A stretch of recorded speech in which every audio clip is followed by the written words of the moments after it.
uma kade uphahla yeke ukuncivazana nefoni ubuka imifanekiso eqoshiwe yempunga yesintu uyibona ekseni imifanekiso eqoshiwe yempunga yesintu uyeke ukungena ko Facebook ungene ko TikTok izona zonke le ndawo lezi ubuka amavideo ubuka abantu abanquna abantu abadala bagcine manje bengasakwazi ukuthi bafike kuwena wena kade ukhuluma nabo ubacela abantu abadala ukuthi ngiyacela ukuthi ningenzele into ethile ubabikele inkinga ukuthi nginenkinga ethile nethile idalwa yini emva kwalokho mase befika kuwena usuthola ubuthongo wena usuyeza ukuthi kuthilala manje kodwa manje wena ulibelile izinto ozibukayo enkundleni zokuxhumana abantu abadala bese bayadikile bayahamba baye emuva usuyaqwasha ebusuku awusakwazi ukuthi ulale abasakwazi ukuthi bafike bazokhuluma kuwena asisakwazi ukukhuluma nogogo khuluma kokusethi nezinto amafasha abahlosile bathi uzokhuluza ugogo bewe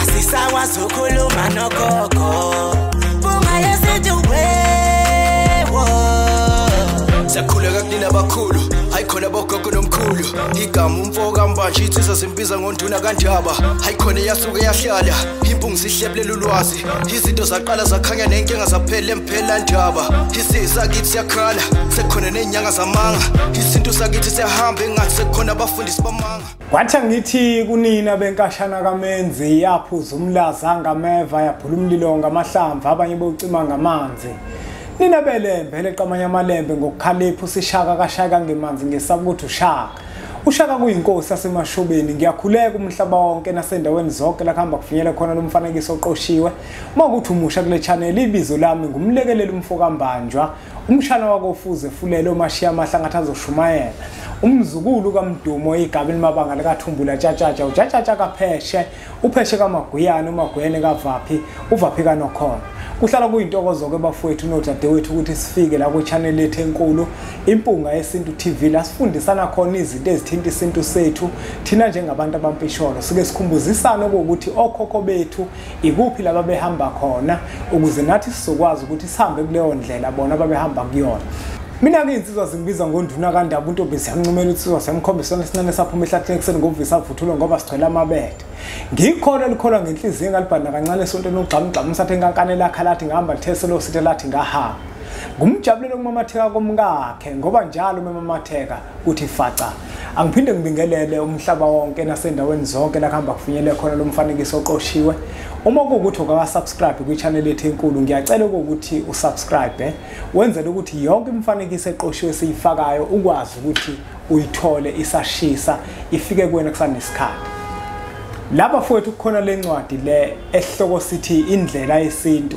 ekuyincwadi yethu entsha ephume kuwona lo nyaka ngiyafisa ukuthi bonke abantu bakwazi ukuthi bayithole le ncwadi abangakayitholi bakwazi ukuthi bazitholele yona ngoba izihloko esikhuluma ngazo sikhuluma ngezihloko ezibalekile kakhulu namuhla bafowethu ngifisa ukuzothinta into ebalekile kakhulu kuwona wonke umuntu engibhalile ngayo la kule ncwadi esihloko sithi indlela yesintu kunomuntu bafowethu nodadewethu othola ukuthi yena mhlamba akasakholelwa kulento yokuphahla ngoba vele ukuphahla kungakaze kumsize yena akasakholelwa vele ekutheni kufanele aphahle noma elulekwa umuntu omluleka ukuthi kufanele uphahle leyo nto sevele nje kube into angayinaki ngoba akakaze aphahle ukuphahla kumenzela umehluko namuhla ke bafowethu ngiyimpunga yesintu ngifuna ukukhuluma ngemithetho oyigcina uma usuphahlile ukuthi imiphi imithetho yiziphi izinto ekumele ukuthi uzenze uma usuqeda ukuphahla kunemithetho elandelwayo uma uzophahla kunemithetho elandelwayo uma usuphahlile ilandelelwana leyo mthetho uma usazophahla noma usuphahlile wenze lokho ukuthi ukuphahla kwakho kukwazi ukuthi kukunikeze izimpendulo kukwazi ukuthi kukwenzele leyo nto osukuyiphahlele uzokhumbula phela ukuthi umuntu nomuntu osuke ephahla usuke ephahla ngaphansi kwesizathu esithile usuke ephahla ngaphansi kwesimo esithile kwesinye isikhathi omunye uyaphahla ngoba edinga impendulo kwesinye isikhathi uyaphahla umuntu ngoba nabo ukuthi khona into ethile mhlambe ayidingayo afisa ukuthi abantu abadala bamenzele yona umuntu uyaphahla ebuza uyaphahla ecela Uma kade ebuza usuke edinga impendulo. Uma kade ecela kusuke kufanele ukuthi amukeliswe leyo nto asuke eyicela. Ukuze ke impendulo ukwazi ukuthi uzithole zaleyo mbuzo sokuyibuza ngenkathi uphahla. Ukuze izicelo zakho zonke ukwazi ukuthi wamukeliswe kade uphahla. Yini kufanele ukuthi yenze? Imiphi imithetho ekumele ukuthi uyigcine uma uzophahla? Imiphi imithetho ekumele ukuthi uyigcine uma usuphahlile? Kunomuntu bafowethu nodadewethu othola ukuthi uma eqala eza kuzophahla uvela phahla efaka isikhinde. Mawuphahla bafowethu nodadewethu usuke uzokhuluma nabantu abadala. Awukwazi ukuthi uzofike wenza ucansi manje bese emva kwalokho usuthi uzokhuluma nabantu abadala. Awukwazi ukuyenza into efana naleyo. Uma uzophahla kubalekile ukuthi ube umuntu okesimeni esihlambulukile. Iwona umthetho lo kufanele ukuthi ugcine. Okuwukuthi ngaso sonke isikhathi uma uzophahla iba nolwazi lokuthi usuke uzokhuluma nabantu abadala. Iba nolwazi lokuthi usuke uzokhuluma namathongo. Amathongo akukhulunywa nawo ukesimeni esingahlambulukile. Kunomuntu wesifazana okwathi yena uzophahla kodwa ukwensukwini zakho yenza kanjani into efana naleyo? Ayenzi into efana naleyo. Awukwazi ukuthi ngayizolo ubulele nentombi ngakusasa usuthi wena uvuke ekseni uyaphahla. Awukwazi ukuyenza into efana naleyo. Uma uzophahla ufanele ukuthi ube sesimeni esihlambulukile.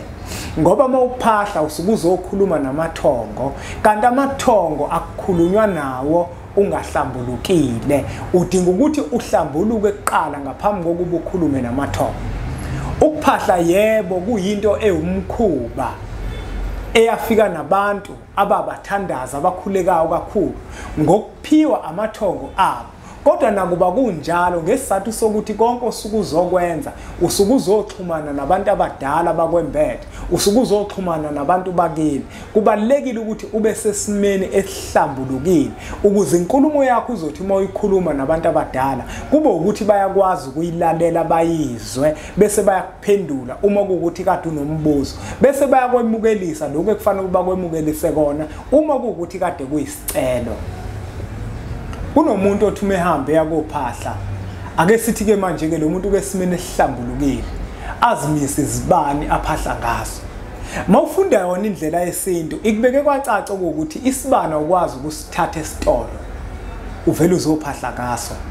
Kuyadinga ukuthi sikhulekelwe, sicelelwe ukuthi senze leyo nto oyidingayo wena. Uma kuukuthi unemibuzo ufuna ukuyibuza kubantu abadala uyadinga ukuthi uthole umuntu onesiphiwo sokukhuleka kubusisela isibani sakho ukuze lesibani sakho sizokwazi ukuthi sikukhanyisele kuyona yonke lento oyidingayo ukuthi wena uyafisa ukuthi ikucacele. Awukwazi ukusithatha esitolo bese uvela usibeke bese emva kwalokho usuyaphahla kusona. Naye into bafuthu nodadewethu ukuphahla ukuzixhumanisa wena nethongo lakho. Ukuphahla yinto okwazi ukuthi uyenze noma ngabe yini. Ngizokwenza lesibonelo. Mina ngiyimpunga yesintu. Uma kukhona le ngiyakhona, kufanele ngibabikele omkhulu ukuthi ngiyaphuma manje ngisaphikelele endaweni ethile. Angikwazi ukulinda u3 ekseni, angikwazi ukulinda u2 ekseni. Ngithi ngizophahla ngaleso sikhathi leso ngibe ngifuna ukubika ukuthi ngiyahamba ngendaweni ethile. Kodwa ukuphahla ekseni kunesako isizathu esenza ukuthi uphahla ekseni ngo2, uphahla ekseni ngo4. Ukuphahla kwezikhathi ngamafuphi kunezizathu ezithile. Hayi ukuthi ngaso sonke isikhathi uma umuntu uzophahla kunesikhathi esithile ophahla ngaso. Into eyenza ukuthi kube khona isikhathi esithile mhlawumbe umuntu umekwanuleka ukuthi awuphahla ngalesikhathi ingoba kusuke kukhona isizathu esithile asuke sibonile nasuke efisa ukuthi sifezeke ngokuphahla kwakho ngaleso sikhathi. Ngizokwenza lesibonelo. Uma umuntu esephehlweni unezikhathi aphahla ngazo, lokho kunesizathu sokuthi akwenze lokho. Akusho ukuthi ngaso sonke isikhathi wena uma ufuna ukuphahla usuzolinda isikhathi esithile. Ngoba lento yokuphahla kukuzixhumanisa wena nabantu bakini. Awukwazi ukuthi manje kuzofika ithuba njengamanje kuthiwe impunga yesintu uyabizwa endaweni ethile. Kusho ukuthi mina ngizolinda u3 ekseni ngaphambi kokuba ngibikele abantu abadala bakithi. Angizukwazi ukuthi ngilinde u3 ekseni. Ngizosimisa isibani sami khona manje. Ngibabikele ukuthi bofuze fulele. Bomashiya amahla ngathi azoshumayela. Ngiyaphuma manje ngisaye endaweni ethile. Ngiyacela ukuthi ke phezulu kwami nibambisane nabakithi. Okhathini ngingabibikho ukudonsisana. Ngithi mangifika kulethu bengibizwa kulo bese konke kube impumelelo. Nikwazi ukuthi ninginqobele nezitha ezingase zingivimbe ekutheni ngilithole lelo thuba. Ngikwenza lokho ngoba kunesidingo sokuthi ngikwenze ngaleso sikhathi.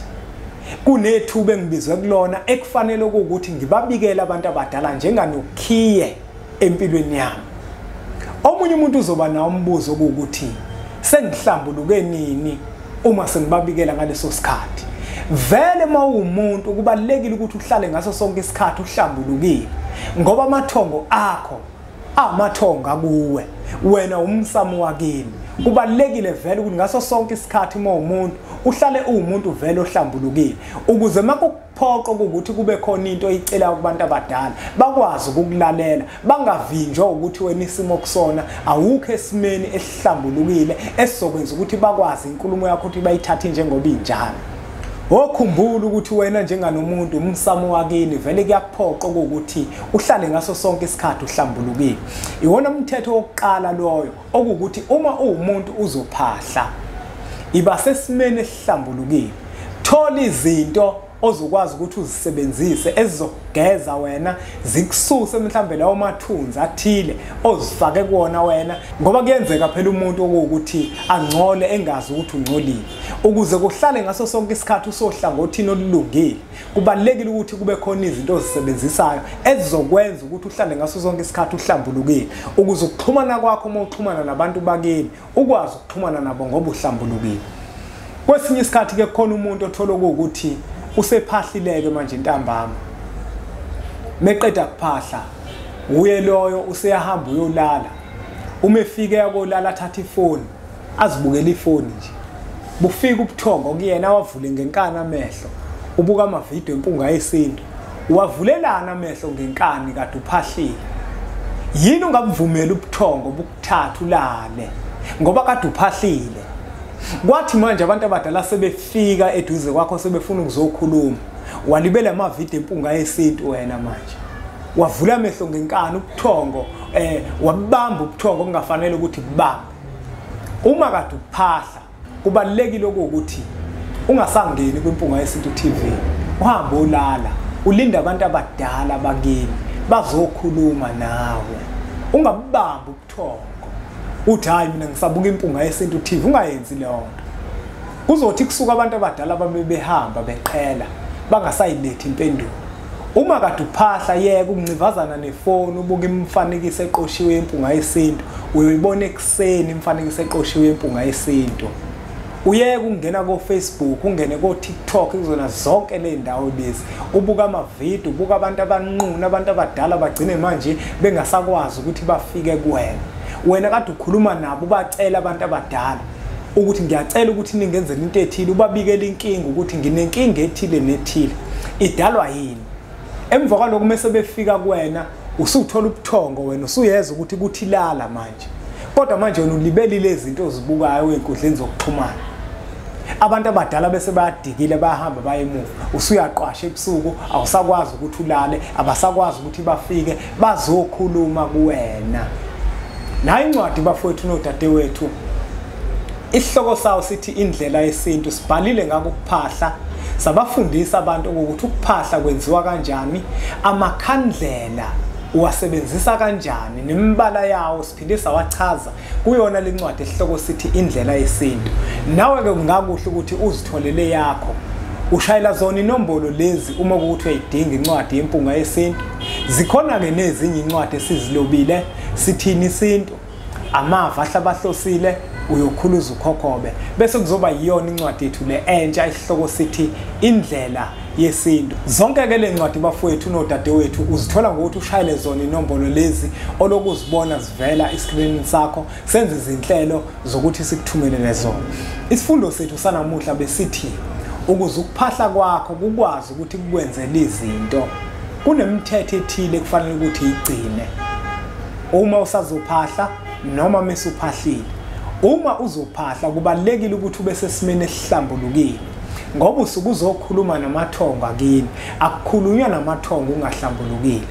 Uma usuphahlile yenza isiqiniseko sokuthi ifoni uyayibeka ulale ngoba ifoni kuzofika ubuthongo ngenkathi sekufika abantu abadala sebefuna ukuzokhuluma bese wena ulala libe lokubukela zonke izinto lezi ezikhona enkundleni zokuxhumana bese abantu abadala bangakwazi ukuthi bakulethele impendulo kanti kufanele ukuthi uthole impendulo.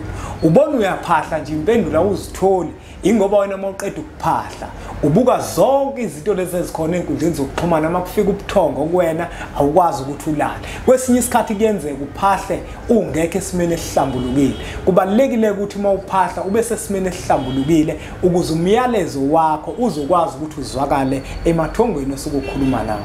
Ngiyacela ke bafowethu ukuthi niqhubeke nisubscribe ku channel yethu enkulu Impunga Yesintu TV bese sithi nje impunga.